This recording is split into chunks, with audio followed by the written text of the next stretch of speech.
তাদের মধ্যে সবাই কুরবানি করছেন কম বেশি, কিন্তু এই কুরবানির প্রতিযোগিতায় সবচেয়ে আগে আছেন আমাদের নবী হযরত মুহাম্মদ সাল্লাল্লাহু আলাইহি ওয়াসাল্লাম। অথচ এত প্রিয়, আমরা আমাদের প্রিয় সন্তানকে সব ধরনের কষ্ট থেকে আমরা বাঁচায় রাখতে চাই না। আমার আমি জীবনে কষ্ট করছি, আমার সন্তানকে কষ্ট করতে দিব না, এটা আমাদের দিলের জজবা। প্রিয়জনদের কষ্টে দেখতে কারো পছন্দ হয় না। সে আল্লাহ রাব্বুল আলামিন যার সবচেয়ে প্রিয়জন, প্রিয় মাহবুবকে এই দিনের জন্য কুরবানি করেছে। আর আল্লাহ প্রত্যেকটা আল্লাহ বান্দা যারা জানে যে দিন আল্লাহ তাআলার কাছে এত প্রিয়, এটার জন্য যে যত কুরবানি করবে সে তত আল্লাহর কাছে প্রিয় হবে, সে তত আল্লাহ তাআলার কাছে মাহবুব হবে। হুজুর সাল্লাল্লাহু আলাইহি ওয়াসাল্লাম ওনার চাচা আবু সুফিয়ানকে একদিন বলতেছে, চাচা আমি যে দিন নিয়ে আসছি এই দিন থেকে আপনি তো পালান কেন, দূরে থাকেন কেন? এই দিন তো দূরে থাকার জিনিস না, এই দিন থেকে দূরে সরার বিষয় না, এটা তো কাছে আসার জিনিস, বুকে জড়ায় নেওয়ার জিনিস, জীবনে বাস্তবায়ন করার জিনিস, আপন করে নেওয়ার জিনিস।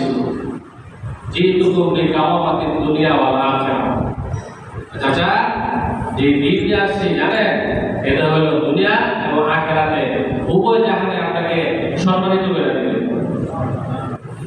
আমি দুনিয়া আখিরাতের ইজ্জত সম্মান নিয়ে আসছি, এই দিন আপনি মনে করবেন না এটা শুধু আখিরাত হবে, পরকাল হবে। এই দিনের মধ্যে আমি দুনিয়াও রাখছি, আখিরাতও রাখছি। দুনিয়ার ইজ্জত সফলতা কামিয়াবি রাখছি, আখিরাতের চিরস্থায়ী সফলতার জায়গা জান্নাতের রাজ্য নিয়ামত রাখছি। এমন একদিন আল্লাহ রাব্বুল আলামিন আমার মাধ্যমে আপনার কাছে দিয়েছেন।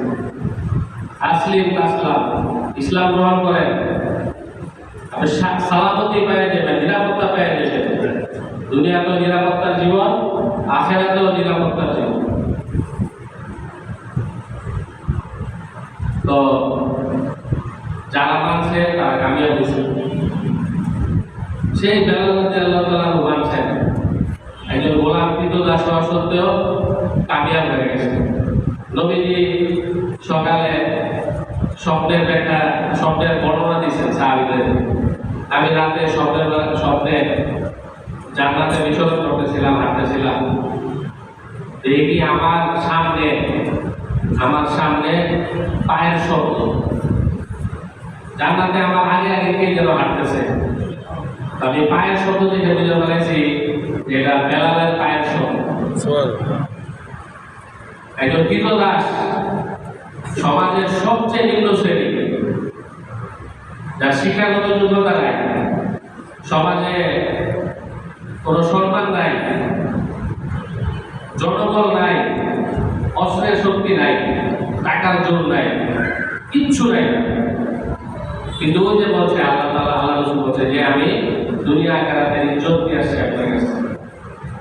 তো এমন এক জিনিসকে সে আপন করে দিয়েছে, সেটা হলো দিন। আল্লাহ তাআলা এত ইজ্জত দিচ্ছে। আমাদের মাওলানা তারিক জামিল সাহেব রহমাতুল্লাহ বলে যে আমরা তো হাদিসে পড়ছি, মেশকাত শরীফের শেষের দিকে হাদিসটা আছে, ইন্নাল জান্নাতা হারামুন আলাল উমামি হাত্তা তাদখুলাহা উম্মতি ওয়া ইন্নাহা লা মুহাররামাতুন আলাল উমামি হাত্তা ইন্নাল জান্নাতা হারামুন আলাল আমবিয়াই হাত্তা আদখুলাহা ওয়া ইন্নাহা লা মুহাররামাতুন আলাল উমামি হাত্তা তাদখুলাহা উম্মতি। আও কামা ক্বালা আলাইহিস সালাতু ওয়াসসালাম। বলে জান্নাতকে আল্লাহ তাআলা যতক্ষণ পর্যন্ত আমি জান্নাতে প্রবেশ না করব, আমাদের নবী বলতেছেন জান্নাতে আমি যতক্ষণ প্রবেশ না করব অন্য কোনো নবীর জন্য জান্নাতে প্রবেশ করার অনুমতি হবে না। সবার আগে বলা হবে পুলসিরাত পার হয়েছে, এখানে বড় বড় ঘাঁটি চলে গেছে, কবরের ঘাঁটি, মিজানের পাল্লা, আসরের ময়দানের দীর্ঘ অপেক্ষা, তারপরে অন্ধকারের মধ্যে সেই বিপদসংকুল পথ পুলসিরাত, সব পানি দিয়া জান্নাতের দরজায় এসে সকল মানুষগুলো ভিড় জমাইছে। তাড়াতাড়ি দরজা খোলো। এখন ফেরেশতারা কি বলতেছে? বলে যে তার অপেক্ষা থাকেন। আগে উম্মতরা একটু পিছনে চাপেন, নবীদেরকে আগে আসতে দেন, ওনারা আগে যাবেন। সমস্ত আম্বিয়া আলাইহিস সালাম দরজার কাছে চলে আসবেন। এরপরে বলবেন যে সমস্ত আম্বিয়া আলাইহিস সালাম যারা আছেন তাদের মধ্যে থেকে আখিরি নবী, শ্রেষ্ঠ নবী হযরত মুহাম্মদ সাল্লাল্লাহু আলাইহি সাল্লাম ওনাকে আগে আসতে দেন, উনি আগে যাবেন। তো তাই সাহেব